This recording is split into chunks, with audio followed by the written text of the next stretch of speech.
Hello दोस्तों, नमस्कार। स्वागत है आपका अपने इस चैनल हार्ड हैबिट्स क्लब में।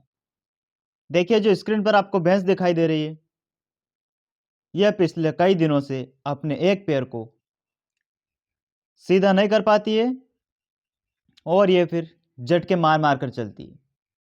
साथियों, आज मैं इस वीडियो में आपको दिखाऊंगा इसका ऑपरेशन कैसे किया जाता है, किस लिगामेंट को कहाँ से पकड़ा जाता है, कौन से इंजेक्शन लगाए जाते हैं, किस तरह से ऑपरेशन किया जाता है। ये पूरा जानकारी मैं आपको दूंगा और पूरा मैं आपको ऑपरेशन करना सिखाऊंगा। तो यदि आप भी एमपीडी, मिडल पेटाला डेस्मोटोमी, सुन शरण, चिटकी, टनखा, जनकवाद, स्ट्रेंगल्ट का ऑपरेशन यदि आप भी सीखना चाहते हैं तो जो स्क्रीन पर आपको नंबर दिखाई दे रहे हैं, इन नंबर पर आप कॉल करिए, मेरे पास आइए और ये ब्यूटीफुल ऑपरेशन आप सीख कर जाइए।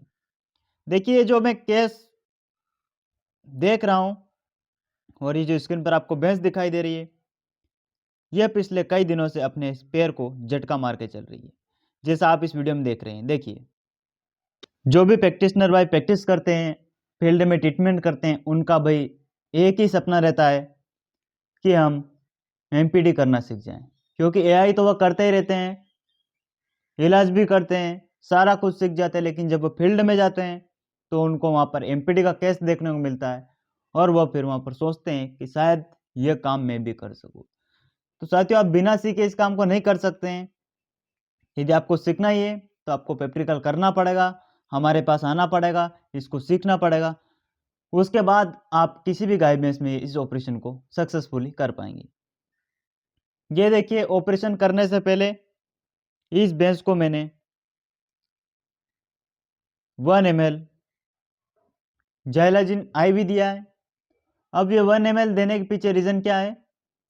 क्योंकि ठंडी के मौसम में जाइलाजिन थोड़ा ज़्यादा लगाना पड़ता है और जाइलाजिन देने के बाद जो भी भैंस एमपीडी से ग्रसित है, सुन शरण की समस्या है, वह भैंस बिल्कुल भी हिलेगी डुलेगी नहीं, पूरी तरीके से वह नशेम हो जाएगी और उसके बाद उसका फिर हम ऑपरेशन आसानी से कर सके। इसीलिए सबसे पहले जाइलाजिन दिया जाता है और उसके बाद फिर लिगामेंट को डिस्कनेक्ट किया जाता है। यह देखिए, मेरे हाथ में 11 नंबर की ब्लेड है, मैंने जाइलाजिन इसको लगा दिया है। जाइलाजिन लगाने के 1 मिनट बाद यह भैंस पूरी तरीके से सुन्न हो गई थी, पूरी तरीके से नशेम हो गई थी। उसके बाद ये देखिए, मैं आपको बार बार दिखा रहा हूँ, ये ऑपरेशन 11 नंबर की ब्लेड से किया जाता है। देखिए, मैंने पहले पाल्पेशन किया, मुझे पता है कि कौन सा लिगामेंट काटना है, किस तरह से काटना है, किस जगह से काटना है और किस तरह से काटना है। ये देखिए, मैंने पाल्पेशन किया है और अब देखिए, ये देखिए, बस इतनी देर का काम था। जो भैंस पिछले कई दिनों से झटके मार मार कर चल रही थी, जिसमें एमपीडी की समस्या थी, सुन शरण की समस्या थी, चिटकी की समस्या थी, वह भैंस मात्र 1 सेकंड के अंदर, आप यूं ही समझ लीजिए, या आप यूं समझ लीजिए 1 मिनट के अंदर ही अंदर इस भैंस की सारी समस्या को मैंने खत्म कर दिया है। क्योंकि मुझे पता था कि इसका कौन सा लिगामेंट है जिसको डिस्कनेक्ट करना पड़ेगा, तो यह भैंस पूरी तरीके से ठीक हो जाएगी। अब देखिए, मैं आपको चला के भी दिखाऊंगा और आगे कौन कौन सी दवा लगानी वह भी मैं आपको दिखाऊंगा।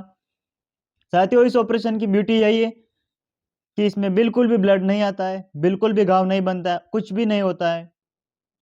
भैंस आजीवन सुरक्षित रहती है और दोबारा कभी भी पशुओं में एमपीडी, सुन शरण, तनखा का झटका मारता हुआ पशु आपको नहीं दिखाई देगा। ये देखिए, जो भैंस पहले झटके मारकर चल रही थी, अपने पैर को पीछे खींचते हुए चल रही थी, वह पैर अब पूरी तरीके से ठीक हो गया है, बिल्कुल भी झटके नहीं आ रहे हैं।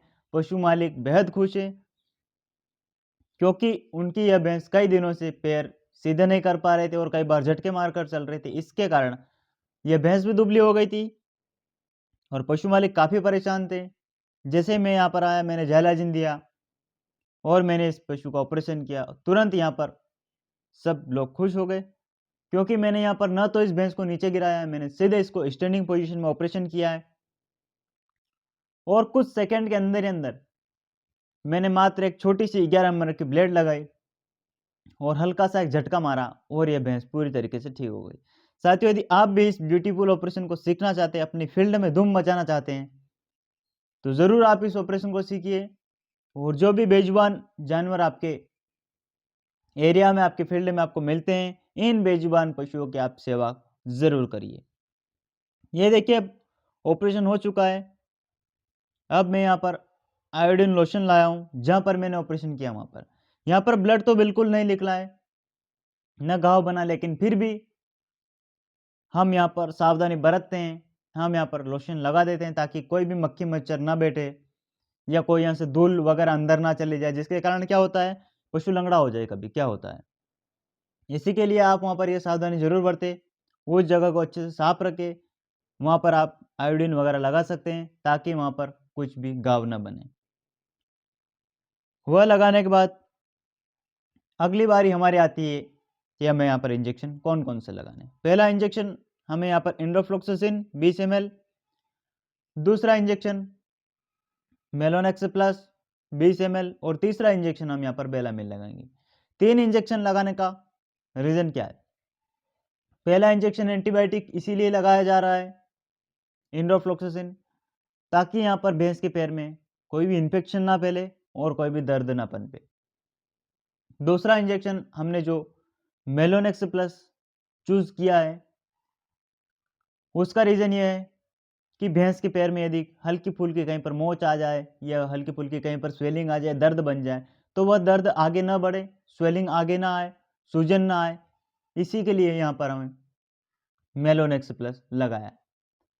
तीसरा एक और इंजेक्शन हमने यहाँ पर बेलामिल का चूज़ किया है। बेलामिल हमने इसीलिए लगाया है कि जो दुधारू पशु रहते हैं, उनका दूध कम ना हो, उनकी भूख कम ना हो, उनकी प्यास कम ना हो, किसी भी तरह का उनके ऊपर नेगेटिव असर ना पड़े एंटीबायोटिक इंजेक्शन का।